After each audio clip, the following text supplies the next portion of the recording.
Hello friends, welcome to my channel top personalities. 30 जनवरी 1948 को नाथूराम गोडसे ने राष्ट्रपिता महात्मा गांधी जी की हत्या कर दी थी। गांधी जी की हत्या के जुर्म में नाथूराम को 15 नवंबर 1949 को फांसी दी गई थी। नाथूराम हिंदू राष्ट्रवाद का कट्टर समर्थक था। उसने बहुत ही करीब से गांधी जी की छाती में 3 गोलियां मारी थी, जिससे राष्ट्रपिता का निधन हो गया। आइए जानते हैं कि नाथूराम कौन था और उसने गांधी जी की हत्या क्यों की। नाथूराम का जन्म एक ब्राह्मण परिवार में हुआ था। उसने हाई स्कूल की पढ़ाई बीच में ही छोड़ दी थी। फिर वह स्वतंत्रता संग्राम में शामिल हो गया। ऐसा दावा किया जाता है कि गोडसे अपने भाइयों के साथ राष्ट्रीय स्वयंसेवक संघ से भी जुड़ा था। बाद में उसने हिंदू राष्ट्रीय दल के नाम से अपना संगठन बनाया था, जिसका मकसद स्वतंत्रता के लिए लड़ना था। गोडसे ने अपना खुद का समाचार पत्र भी निकाला था, जिसका नाम हिंदू राष्ट्र था। उसकी लेखनी में काफ़ी रुचि थी। उसके विचार और आर्टिकल कई समाचार पत्रों में छपते थे। शुरू में वह महात्मा गांधी का पक्का अनुयायी था। गांधी जी ने जब नागरिक अवज्ञा आंदोलन छेड़ा तो उसने न सिर्फ आंदोलन का समर्थन किया, बल्कि बढ़ चढ़कर उसमें हिस्सा भी लिया। बाद में वो गांधी जी के खिलाफ हो गया। उसके दिमाग में यह बात बैठ गई कि गांधी जी ने अपनी आमरण अनशन नीति से हिंदू हितों का बार बार गला घोटा है। गांधी जी की हत्या के बारे में बहुत सी थ्योरियां दी जाती हैं।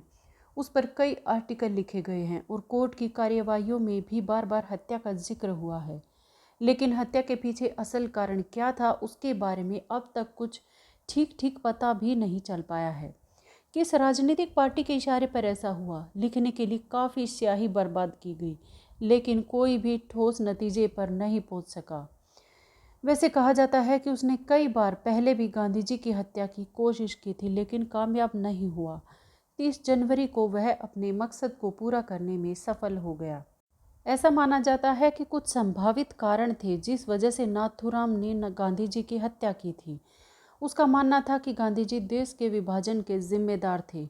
गोडसे को लगता था कि गांधी जी ने दोनों तरफ अपनी अच्छी छवि बनाने के चक्कर में देश का बंटवारा कर दिया।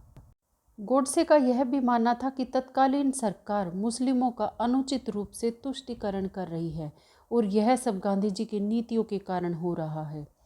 गोडसे उस वक्त बहुत टेंशन में आ गया था जब उसको पता लगा कि कश्मीर समस्या के बावजूद जिन्ना ने गांधी जी के पाकिस्तान दौरे की सहमति दी है। उसको लगा कि यह सब इसलिए हो रहा है कि क्योंकि गांधी जी का मुस्लिमों के प्रति कुछ ज़्यादा ही दया वाला भाव है और हिंदुओं की भावनाओं की कोई परवाह नहीं है। गोडसे ने खुद गांधी जी के बारे में कहा था कि वह एक साधु हो सकते हैं, लेकिन एक राजनीतिज्ञ कभी नहीं। एक तर्क यह भी दिया जाता है कि कांग्रेस के सदस्यों ने पाकिस्तान को वादे के बावजूद 55 करोड़ रुपए नहीं देने का फैसला किया था। गांधी जी चाहते थे कि कांग्रेस वह फैसला पलट दे। उन्होंने इसके लिए आमरण अनशन की धमकी भी दी। गोडसे को लगा कि गांधी जी मुस्लिमों के लिए ऐसा कर रहे हैं। गांधी जी की हत्या के बाद गोडसे को गिरफ्तार कर दिया गया और उस पर मुकदमा चला। पंजाब हाई कोर्ट में 8 नवंबर 1949 को उसका ट्रायल हुआ। 15 नवंबर 1949 को उसे अंबाला जेल में फांसी की सजा दे दी गई। गोडसे के बयान के अनुसार, मुझे यह अंदाज़ा था कि अगर मैं गांधी जी का वध कर देता हूँ, मैं पूरी तरह से बर्बाद हो जाऊँगा। लोग मुझसे नफरत करेंगे और मेरी पूरी प्रतिष्ठा चली जाएगी, जो मेरे जीवन से कहीं ज़्यादा मूल्यवान है।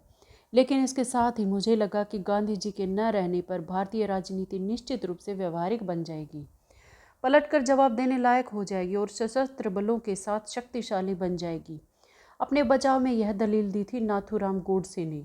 उसने यह बात 8 नवंबर 1948 को दिल्ली के लाल किले में स्पेशल जज आत्माचरण की अदालत में कही थी। गुजरात में एक youth development officer Nitaben Gavli के कई स्थानीय स्कूलों के 5वीं से 8वीं कक्षा तक के छात्रों की भाषण प्रतियोगिता के लिए विषय रखा था, मारो आदर्श नाथूराम गोडसे।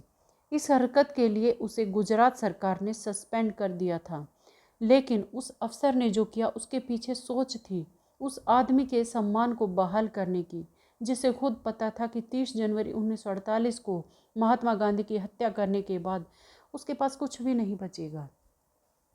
विवाद के चलते सस्पेंशन की कार्रवाई तो की गई, लेकिन गोडसे की खुलकर तारीफ करने या उसे महान बताने की ऐसी सार्वजनिक कोशिश आखिरी होगी, यह नहीं कहा जा सकता। पिछले कुछ सालों में, खासतौर से 2014 में बीजेपी के केंद्र की सत्ता में आने के बाद से हत्यारे गोडसे को सही ठहराने की कोशिशें खुलकर की जाने लगी हैं। गांधी जयंती और शहीद दिवस पर गोडसे को ट्रेंड कराने से लेकर भगवा संगठनों के खुलकर उसकी तारीफ करने तक की हरकतें, ऐसा लग सकता है कि आजकल महात्मा गांधी के हत्यारे का जश्न मनाया जाने लगा है। लेकिन यह सब नया नहीं है। गांधी जी की हत्या के बाद तमाम लोग गोडसे को बतौर नायक पेश करते रहे हैं, लेकिन यह सब खुलकर नहीं किया जाता था। ये लोग गोडसे के जन्मदिन पर खुशी जताते थे और उसको फांसी दिए जाने के दिन दुख जताते, लेकिन जो कुछ सार्वजनिक दायरे में नहीं किया जाता था और कुछ हिचक के साथ किया जाता था, वह हाल के वर्षों में सबके सामने आ गया है। तो फ्रेंड्स, आज की वीडियो में इतना ही। मिलते हैं अगली वीडियो में एक नए विषय के साथ। तब तक के लिए खुश रहें, मस्त रहें। Thanks to all, thanks for watching. अगर वीडियोज़ अच्छी लगे तो चैनल को सब्सक्राइब करना ना भूलें।